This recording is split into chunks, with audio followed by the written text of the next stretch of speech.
All right, maybe we have it like I'm recording.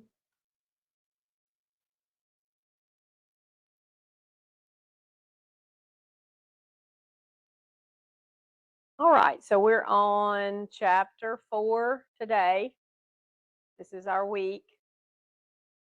So the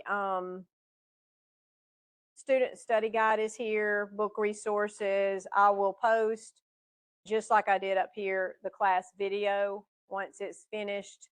It's just a link to a YouTube channel that allows you to rewatch the course. But anytime that you're unable to be in class, just know at some point there's going to be a video posted, hopefully, for this semester for each class. Okay, just so you'll know. So I'm going to click on this link and go to our book, and we'll start there. Basically, this is about hardware, creating a machine, all the pieces that go in a machine, what their purpose is, how the machine actually functions, all of that kind of thing, as far as what we're talking about. And we're looking at, I'm just opening the chapter 4 book so we can see it. And it's all about hardware. So this is the hardware piece. This is the fun stuff to me because I've been a technician for a long time. So the hardware is actually the nuts and bolts of dealing with a piece of equipment, right? So here's your objectives we're going to cover, and talking about the major pieces of a computer, which is mainly the CPU. So we're going to be talking about that. So number one, the CPU is often called the brain of the computer because it processes instructions. Number one, instructions. And it is getting instructions from the programming on the back side of it, okay? Central processing unit. It is the brain of the computer, right? It has two pieces, two parts. It has the control unit and the number 2, arithmetic logic unit. So there's two pieces to your CPU, which is very small, that is in every machine. Here's an example of it. This is what it looks like. It's just a little small, flat processor that fits down onto the motherboard of the device, of the computer that you're dealing with. And over time, this has gotten really, really small, okay? So your motherboard is the background of this picture where it's showing all these connections. This is all your data runs and that kind of thing on the motherboard. These little holes on this processor seat are for all of the pins that are coming off the backside of the processor. The processor fits down into that. In fact, forever there's been a little clamp that held it to the motherboard, because anytime you move a machine, it becomes volatile. So you clamp it down so it does not move. So why don't we just put one CPU in all machines and not worry about having to clamp it down, right? Because you want a machine that's flexible. So if you wanted to change out the CPU, depending on what your motherboard can handle, right, then you could do that. So that's the idea here, because it seems like, why do that, right? It seems like we maybe shouldn't do that, but we are. Number 3, the 4 steps of the instruction cycle are fetch, decode, execute, and store.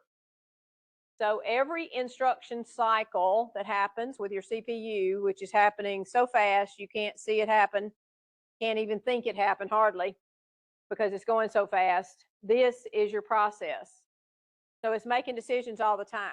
It's fetching an instruction, it's decoding the instruction, it's processing that instruction, it's executing it, and it's either storing it back to memory or in some way storing that information. Here's your process right here: fetching, decoding, storing, and executing, or whichever process that goes in. So when the CPU retrieves instruction from memory, this is part of the fetch. So on your exam, when you're talking about a question and it says retrieve, what do retrievers do? The dog, a retriever, right? They fetch. Them two go together. So if you see retrieve instruction, you ain't got to even don't even look at any other answer. Just go to fetch. right? Fetch and retrieve is going to be together. So the CPU performance is what we are concerned about, and one of those things is the clock speed. Number 6, I'm going to jump number 5 just for a minute. Running a processor faster than its design speed is overclocking. Overclocking is number 6. We're talking about clock speed. It's designed to go at a certain speed. So why is overclocking, you thinking, a problem, right? I should be able to run the speed I want to. We get out on the interstate, I should be able to drive what I want to drive, right? Okay. Yeah, you can. And there's consequences, right? If I go out to the track and I decide I'm going to run a 5K today, right? In about 30 seconds, what's going to happen to me when I haven't ran in years? I'm going to heat up, right? I'm going to pass out probably. Yep. So that's the idea. You can push it harder than it can go, that it's designed to go, but you might pay the results for that, right? If you overclock it. Number 5, modern processor speeds are measured in billions of cycles per second, known as gigahertz. Right here, gigahertz. So did you catch that? That your machine is doing billions of cycles per second. That cycle we just talked about, that CPU can run this cycle billions of times a second. So think of it this way. By the time we realize a machine is slowing down, it has really had to slow down when we see it. Think about it. We're not recognizing that billions of cycles are happening in a second. So by the time we realize it, it is definitely a problem. Okay. So 5 is gigahertz, 6 is overclocking. We can have multi-core processors for sure, and that's really more common now than what it used to be. And then number 7, a GPU has its own processor with multiple cores, C-O-R-E-S, cores, multiple cores on it, right? This is when you're talking about a GPU, graphical processing unit. Anybody that's a gamer in here knows what a GPU is probably, right? And basically what's happening is your machine is pushing too much video and processing that your machine cannot keep up with that video game. And so what happens, that lag begins to happen. So your GPU, graphical processing unit, is on the card for the processor for the video out. And so you actually have a processor on that card that manages that, because your machine can't do the game part and the video part at the same time. And GPUs are really fast.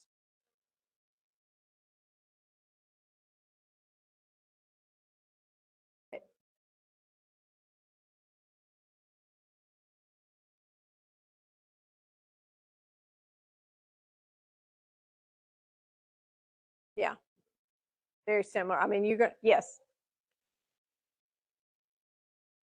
Well, in the gaming environment, you're trying to push way more video. Anytime you have movement, video, sound, it's extremely large amounts of data. And to process that, your normal machine, even if you have a zooped up machine, it can't handle running the program and pushing that kind of video. Your graphical processing unit has got to be the thing that helps in that process, right? And it allows that video to happen at a speed which is greater. Another use for GPUs is through Bitcoin, right? Because it is a processor. So you have, this is an example of a spot where you've got a lot of processing going on, and a lot of GPUs would be in here, video cards connected to mine Bitcoin.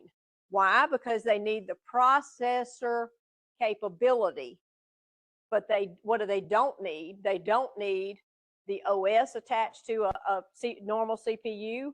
They don't need the, you know, parts of a machine, but they need the processing. So basically, a lot of your metadata centers, including the one that's going to be coming, are, you know, they're going to have a lot of this GPU video card processing because it's fast. Yes.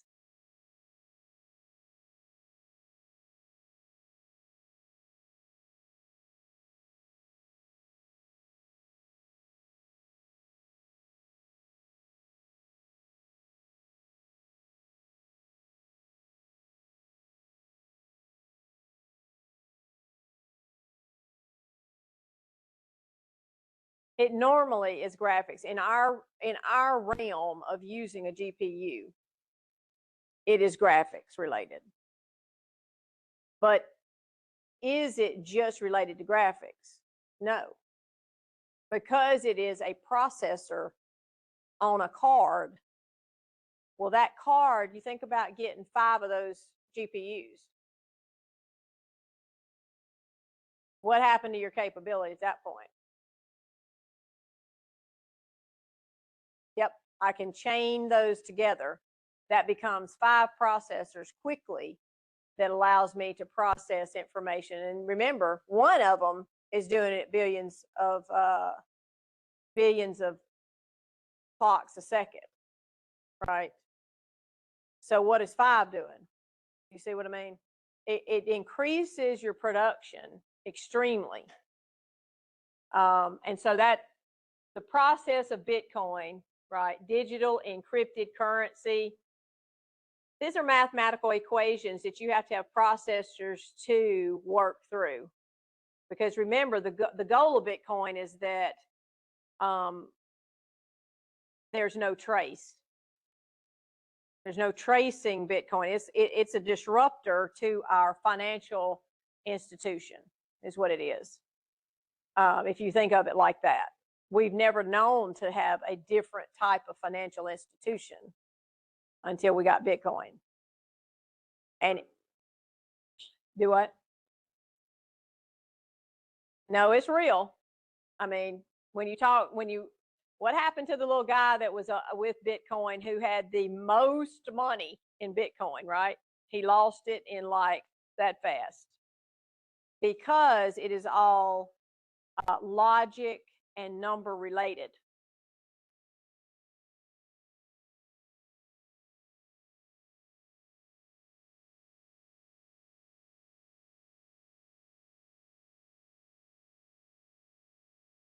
It's computer based, but it is of value. And some of it is extreme value. Okay. So Bitcoin just is, it's mining. It's known as a mining farm. This is an example. Bitcoin was the first in cryptocurrency, right? But today there are many others, including all of these listed, right? Whichever one you're purchasing into. Ethereum is a real popular one, but this is remember, cryptocurrency is what this is. So it is something that it's a disruptor to your financial institutions that we know, where we go earn money, we see money, we deposit money, we use money, right? Cryptocurrency is not like that.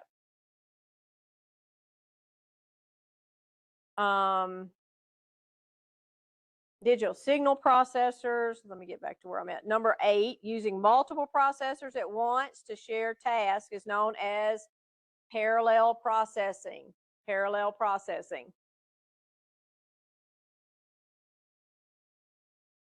Distribution of work across processors is a big deal. And this parallel processing is one way that they accomplish that. Okay, so they're using GPUs and DSPs, which are these right up above it, or multi-core processors, right? So when you're looking at it, here's how it's working.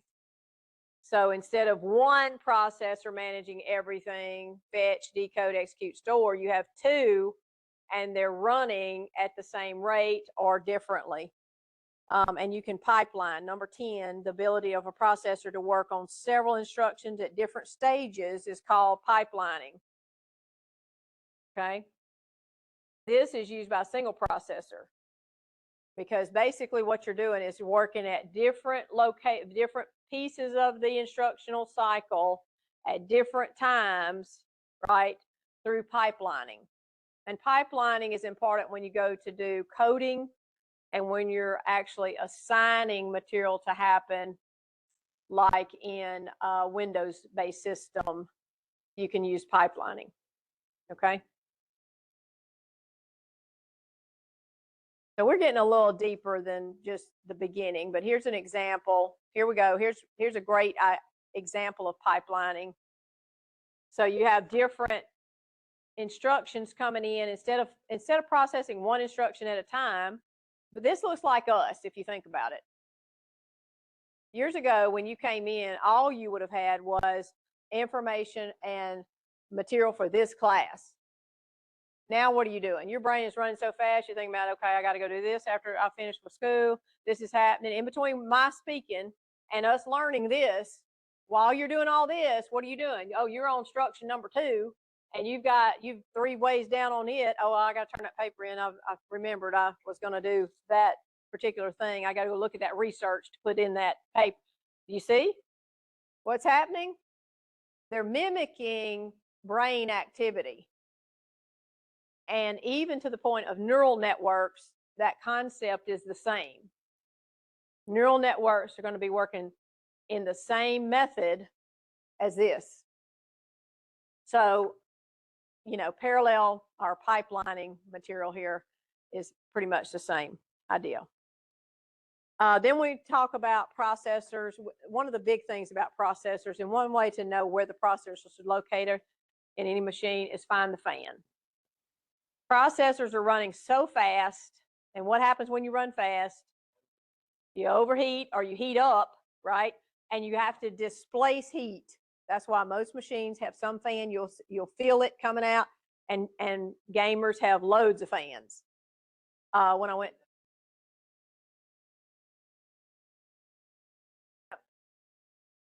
I went to tech to look at their I was talking to their IT guys and went and looked at some of their setup in one place where they had a critical piece of their infrastructure was running for student accounts, for student login accounts. And I looked up, and hanging on the ceiling was this computer and a fan. The whole side of the computer was off. There was a fan blowing right on it because of heat. It cannot go down. We have got to keep it up. And so you never know. I mean, that is not out of the realm in computer work because it has to stay cool. Consequently, when you're in a position of, like the Meta Center over here, it's going to be a cold environment. In the back pieces of tech's IT is a very cold room, about 60 degrees, to keep everything running, right? Because you don't want heat. You're trying to displace heat. So every processor is going to have a heat sink on it to displace that heat. And then here's an example of the side of the machine, looking into a machine that's the sides off of it.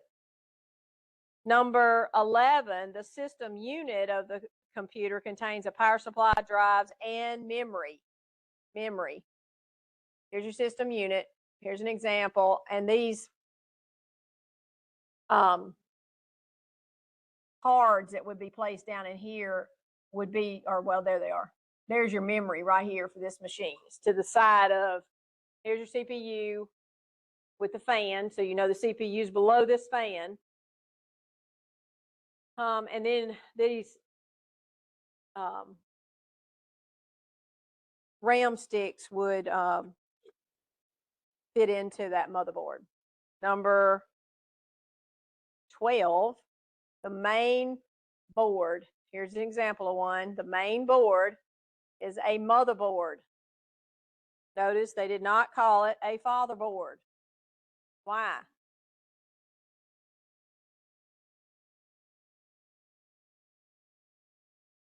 It's the creation thing, but it's also that the motherboard is the one that's handling everything. Nothing works on the machine without going through the motherboard.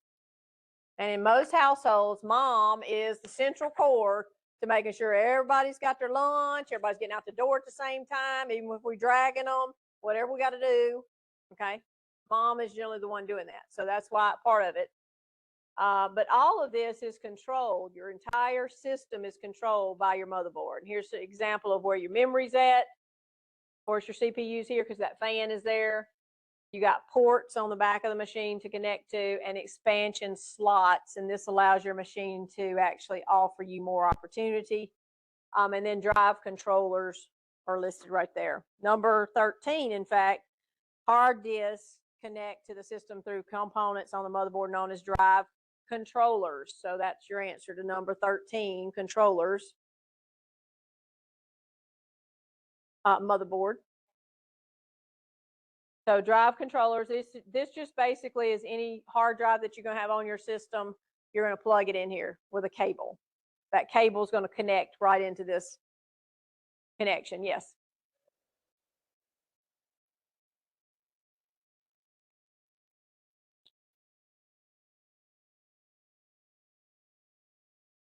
You cannot build a motherboard. No. No. Yes. Now you can collect the pieces and put it together, but you're not going to build this. This is built in a very sterile environment, like suited sterile environment, because a minuscule piece of dust on any of this eliminates it. Boom, it's done. So this is something that's created in an environment that is very controlled, because what you don't see here are the layers of this.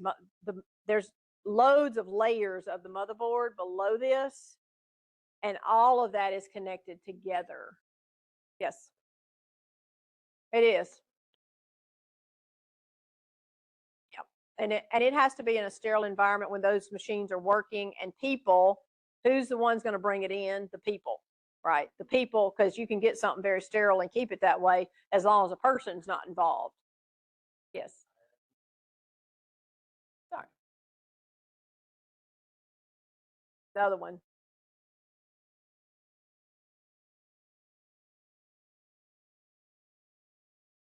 Has to match. You have to look at your motherboard and figure out which CPUs would actually work with that motherboard. Because remember, the motherboard's controlling it, saying, no, that CPU, I don't like it. It's not going to fit.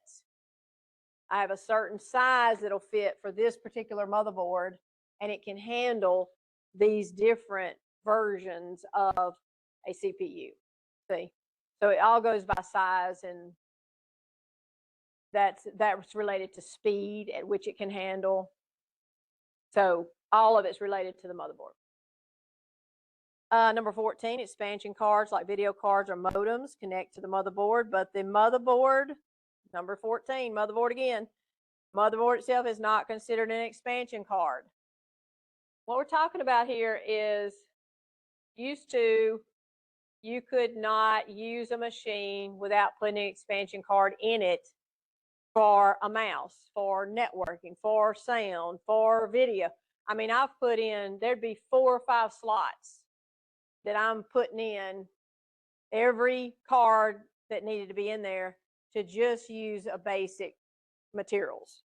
We finally got smart and said, oh, let's connect right here, these ports and connectors. Everybody's going to need video, USB, sound, mouse, keyboard. They're going to have these connections to all of them. So they've put them on here where they're actually seated onto the motherboard now. But if you wanted to add a different, like if I wanted to add a souped up GPU to this motherboard, I would get it and plug it into this expansion card that actually the end of it would be to the outside of the machine, and I could access it outside the machine by plugging something into it. Okay, that's the idea. Same concept here, but it's just now seated on the motherboard.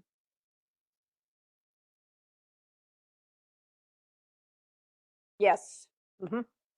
Yep, right up under it. Just look for the fan on any machine, because the fan is going to tell you where that CPU's at. It's going to be below here. This whole heat sink, here's a heat sink, this metal piece here, pulling heat away from that CPU, and then the fan is dispersing it It's just like here in the South when it's so hot, you know, it gets hot here, and you have the air conditioner, and then you have a fan, right? What happens with that fan to your skin? It makes you feel cooler, right? Even if temperature wise you're not, right? Same concept here in electronic components. Air moving across it is going to cool it down, okay? And that's what the goal of this is to displace that heat, get it out of there. You'll have another fan or multiple fans attached to this as well that pushes that out of the machine. That's why most machines, you have a breeze blowing around them because there's a fan pushing air out, right, to move it across those components to cool them down, because all of this is running so fast, right?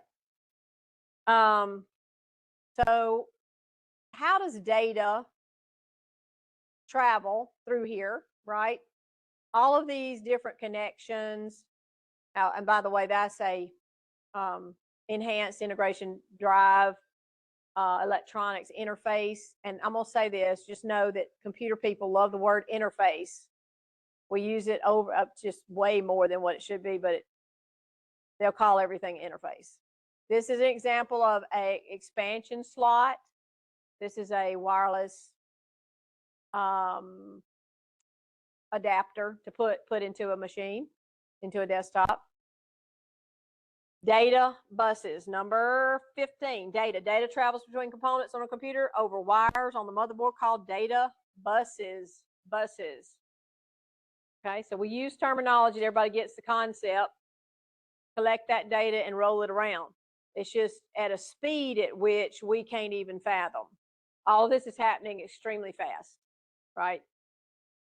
So this connects your internal devices, and then while external buses connect the peripheral devices to the CPU. So basically, when your machine starts up, it checks to see what's connected, all right?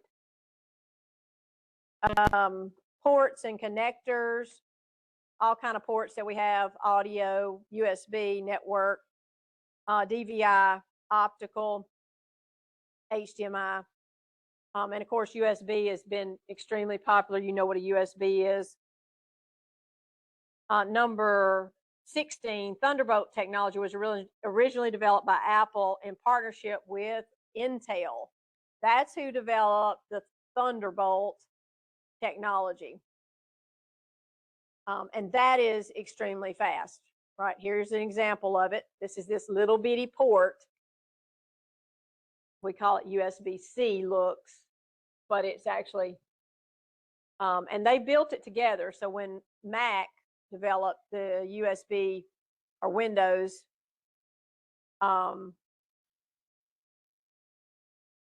Mac and Intel developed the Thunderbolt technology to make that transfer speed faster.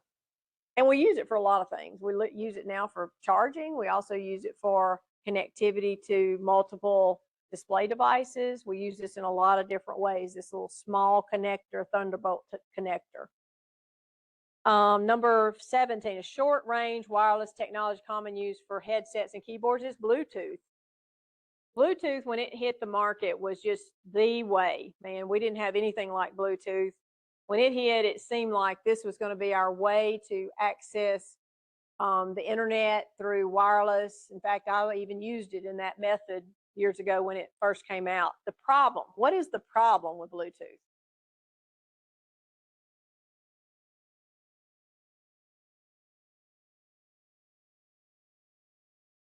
The bigger problem, though, is that distance, right? We cannot be too, what happens to your headset when you get too far from the source? What happens? Yeah, starts to lag and then you lose it, you know? So its distance is the problem with Bluetooth. That's why Bluetooth didn't take over like Wi-Fi has to manage your, because otherwise you'd be using Bluetooth on your device to connect to the internet. That's not the case because of distance and having to be near, right, that actual access. So that's the problem with it. Yes.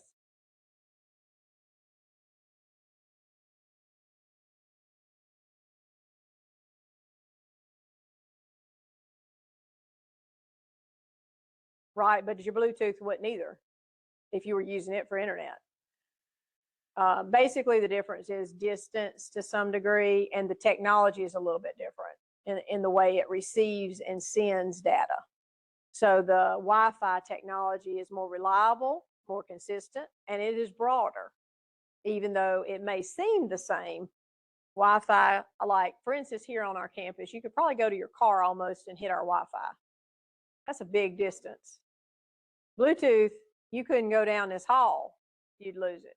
See, that's a huge difference, huge difference. And so that's one of the main ones. Number 18, the BIOS is used to start out the computer, but unlike the UEFI, it is not considered the older version. Number 18 is the older version. BIOS is when you turn a machine on, it goes through a basic input-output system or setup that's stored on a chip on the motherboard, and it's a ROM chip, read-only memory chip. It's not a random access memory chip. It is on the actual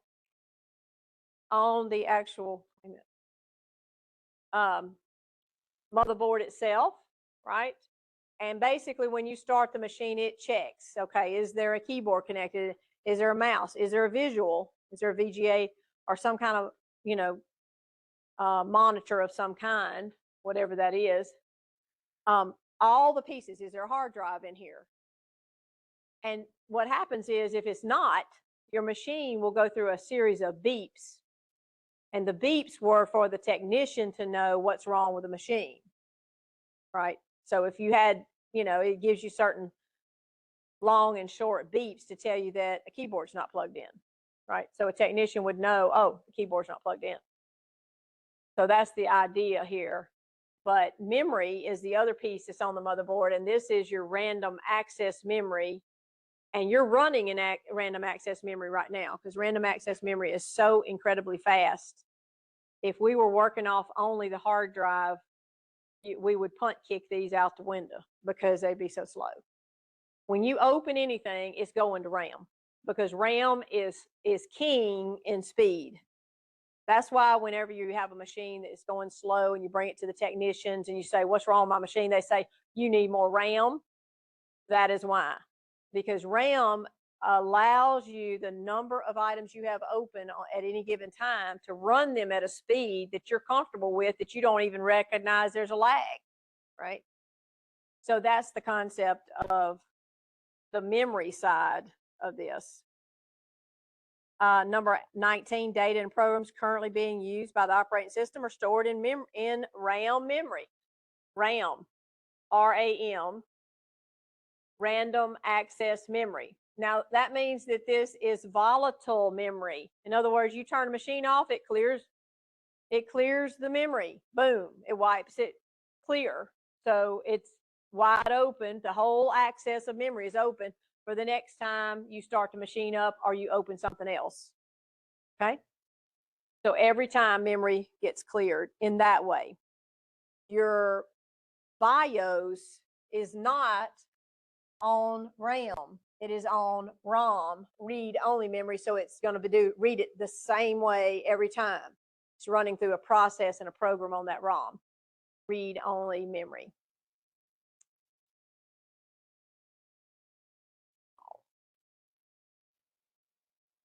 Sorry, I'm getting distracted. Keep going. Number 20, memory located near the processor that is faster than RAM is called cache. Cache memory. When we like cache memory. Cache stores frequently accessed information. That's why you have to go clear your cache sometimes, because your machine wants to look at cache first. Let's say you go to a website, 2 weeks later you go to the same website. Your memory in cache probably still has the location you went before. It's going to find it there instead of going out to the internet to figure it out. Okay? It keeps these little, it's like your memories. Same kind of concept. You work off of that. It's a lot faster, right? A lot quicker. It kind of puts a bow around your finger to remember something. So it doesn't forget that you came there last and then you're trying to go there again. It's going to read it off a cache memory first. Storage devices, and here is your actual exercise for the chapter. In this, you're going to actually create and build a machine, okay, from a website. That's what you're going to do. Now, there's different types of discs: CD disc, optical disc, Blu-ray, all of those, CDs and DVDs, Blu-ray disc, and then how much they can hold. In fact, when CDs came out, we thought that was the bomb. We'll never have, we'll never need anything else. And then here come DVD, and it just smoked it. I mean, just smoked it. You forgot all about the CD and went straight to the DVD, because look at the difference between the two. A single layer DVD is 4.7 gigs, where your capacity for a CD was 700 meg. You see, huge difference in storage ability, right? And then look at the difference. And if you want to look at the size, 200 photos compared to 1343, that's a single layer DVD. All right. So then we went to Blu-ray, because we had movies that were so dense in movement and sound, and that makes it bigger, right? And especially for gaming, same concept. You had to go to even higher. Look at the number of photo difference. And then also now we have Blu-ray triple layer, 100 gig capacity, right? I mean, this is just going way, way big. Of course, we have flash memory, SSDs, and most of our machines today have SSDs for their hard drives. Solid state drives do not have the mechanical pieces in them. That's why everybody's gone to solid state. It's fast, it's quiet, it's sturdy. You don't have to, worry about if you move a machine that it tilts that metal core in it. That's non-existent with SSD. So now you can get solid state drives that are huge in machines. You're getting terabyte drives at this point. Number 21, portable storage device that uses solid state technology and plugs into a USB port is a flash drive. You know that because you probably have used flash drives. This is the same idea that now they've incorporated to the main hard drive of any machine is the SSD. The flash drive works on the same concept. No mechanical parts on the inside that can mess up. It's not going to be, worried if you drop it. In fact, used to, when I worked on some machines, if the hard drive got non-functioning, we'd actually take the hard drive out and drop it to see if it would straighten out that metal piece that's in it, to see if it would. And sometimes it worked, sometimes it didn't. If it doesn't work, I mean, if your hard drive's not working, you're up a creek anyway, you may as well drop it and see if it'll work. Because this is the original. This is the way it looks. And I know that because I've taken one apart. But just like everything else with computer systems, you can't take this apart and reuse it. It's over once you take it apart. But if you have one that doesn't function and you open it, this is exactly what it looks like. This is looks like a mirror, even though it's metal. This is the arm that reads and writes to it the data. So that's the inside of a normal hard drive, not a SSD hard drive.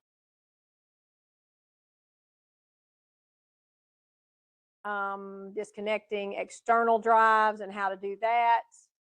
An example of that in the book. Accessing the hardware on your machine. That's just an exercise. Then it goes through common input devices.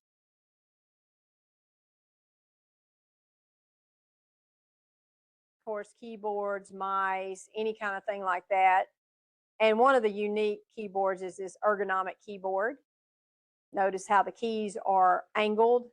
So when you sit down at a computer, what happens to your hands if you just normally sit down? They go like this, right? So that's why they angle the keys the same way. So when you sit, your hands are going like that. So they fit the keys. Mice and other pointing devices.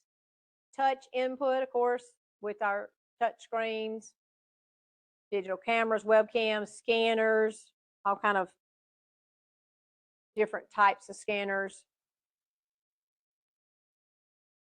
Biometric, number 22. Let me do this one first. 21, no, 22, sorry. A technology that allows devices to get near one another and share data is near field communication.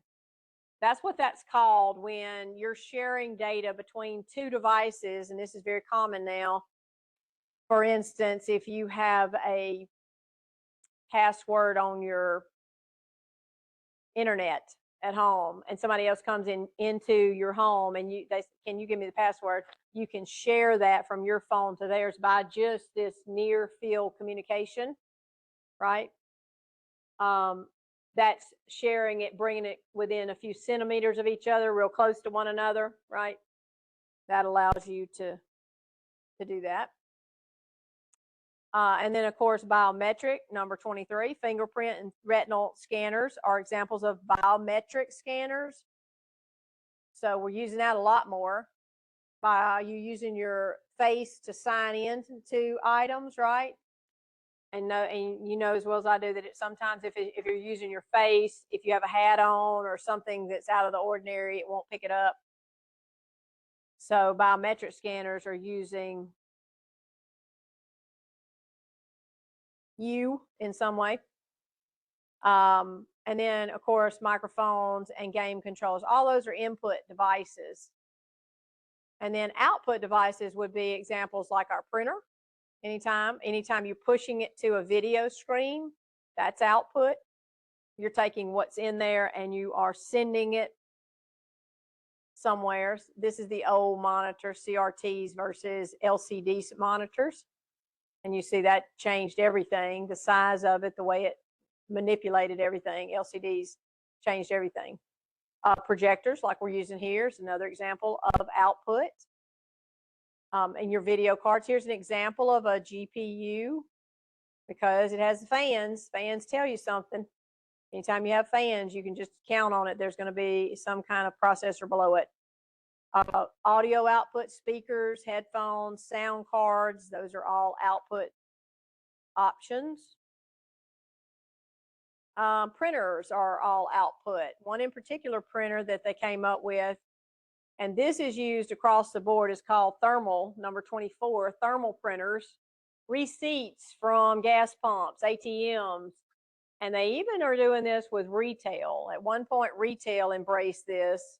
This is only, thermal printers mean that it's heat is applied, so when it's printed, you see the receipt, but it fades over time. This was a way to control how long somebody kept something and then tried to bring it back to get money for it or change it out or whatever. Because receipts used to never, you could save a receipt for years and years. Now thermal printers have limited the lifespan. If you have something printed on a thermal printer, wait a little while and it'll be blank. It won't be even on there anymore. And then, of course, 3D printers. We have two of those in or one of these in here and then one in the other room. 3D printers have changed everything completely because it's the first time we've been able to use our creativity, put it in software to manipulate it, and then actually print it out and hold it in our hand, okay? 3D printing is huge across the board now. Extreme different ways that we're using 3D printing. Multifunction, all kind of printers is on this. Then you have an exercise about energy saving, how to do that. And then making technology work for you. And adaptive technology is another one. I have a lot of adaptive technologies that we're using. And then the final one, the network interface card, is the network interface card used for wired connections, also called an Ethernet card. And that's what this is right here. It's an example of an Ethernet card. That is where your data can process and pass through a wired system. We have Ethernet cards on every machine here because that keeps these machines more stable in their connection. Generally, Ethernet connection is connected through a NIC card, and it is more consistent than Wi-Fi. That's the reason you use it. Modems and fax machines, and now fax machines are kind of antiquated in some respects because you can send a fax through the internet. But all right, any questions about chapter 4? Anything you missed? Yes.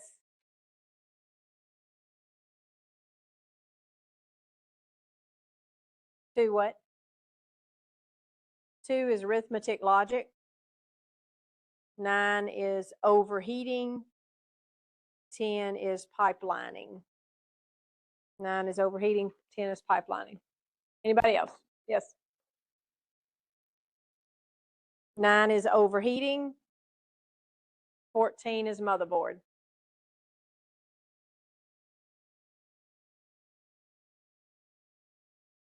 23 biometric.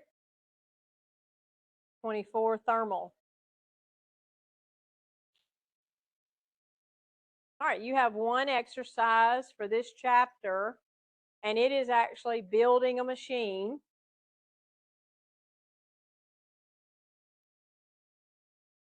So let me show you that. I'm not going to work through it with you because I think you'll be able to figure it out.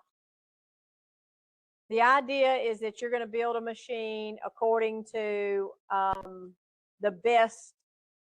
You're going to choose the best items for the machine, okay? And you have a budget in this exercise for completing it, but it is all about hardware. It's actually, you're choosing the pieces, right? So when you get to this is after you hit the first page and then you hit next. So you're building, here's your job description. You have frequent travel, so you're going to know you're going to choose what when it comes down to the type of machine. What are you going to choose? A laptop for this job, right? Maintain personal contact information, sales information, Microsoft Outlook, submitting monthly reports in Excel and Word, maintaining online presence, electronic communication, as well as face-to-face communication. So you may be in a Skype call with somebody, right? Creating, editing, sharing multimedia presentations using PowerPoint or Adobe Photoshop. So that's your job description. You're a sales manager for a sporting goods supplier. All right, this is the location you're going to go to in this exercise. It's going to bring you there to you build it. You have an $1,800 budget to create allotment to create a machine. You select the hardware components from each section of the site that will best enable you to fulfill your job description while staying within the $1,800 budget. So the first step is, here it gives you a description of your job, right? First step is choosing a machine. So which of these machines, what can you eliminate automatically? The desktop. So the ones on the right side, you're not going to choose. You're not going to choose this one or this one. So then you have 2 laptops. What's the difference between the 2 laptops?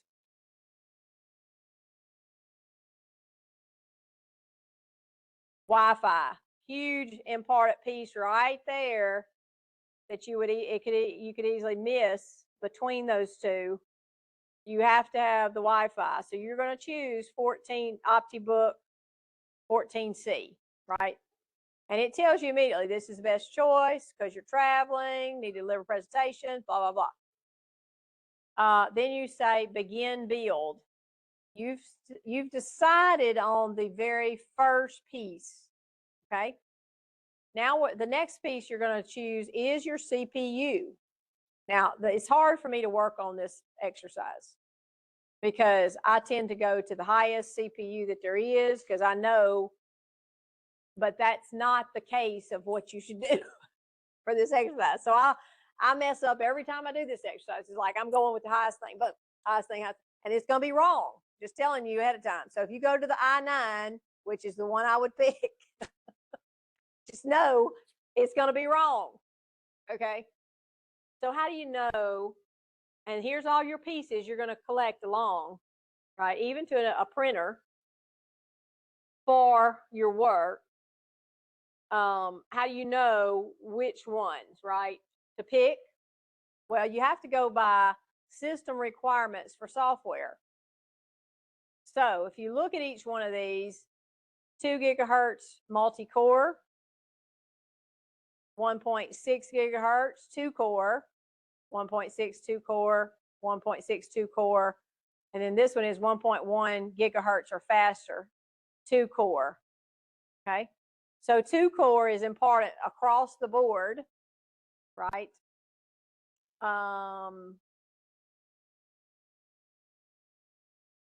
So there's 6-core, 12-core, this one's 16-core. Now it's not such a big issue with the core parts and pieces here. So you have to pick which one you think you should get according to what they're saying, right? And the value for it.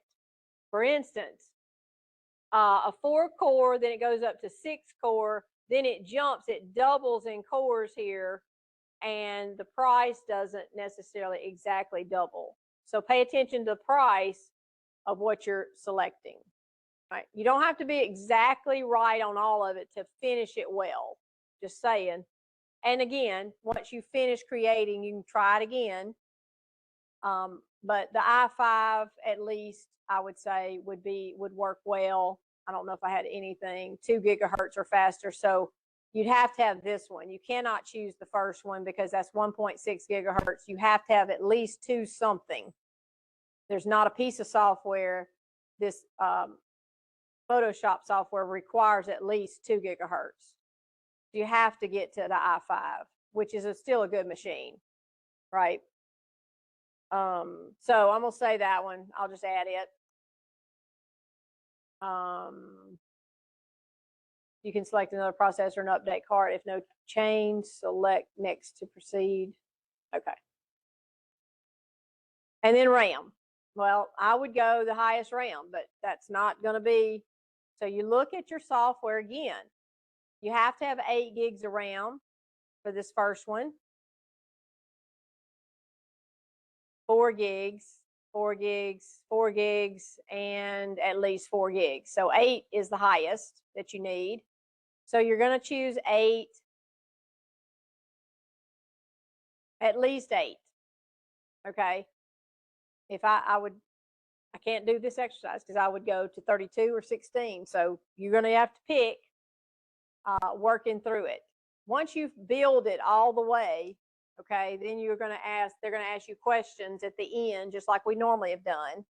If you miss anything, if it says this is not the best choice or there's a better choice because of something in your results, you know you've missed it. You know you missed that section. You chose too high or too low. Okay, so just work through it and see how well you can do. All right. All right, I'm going to stop here.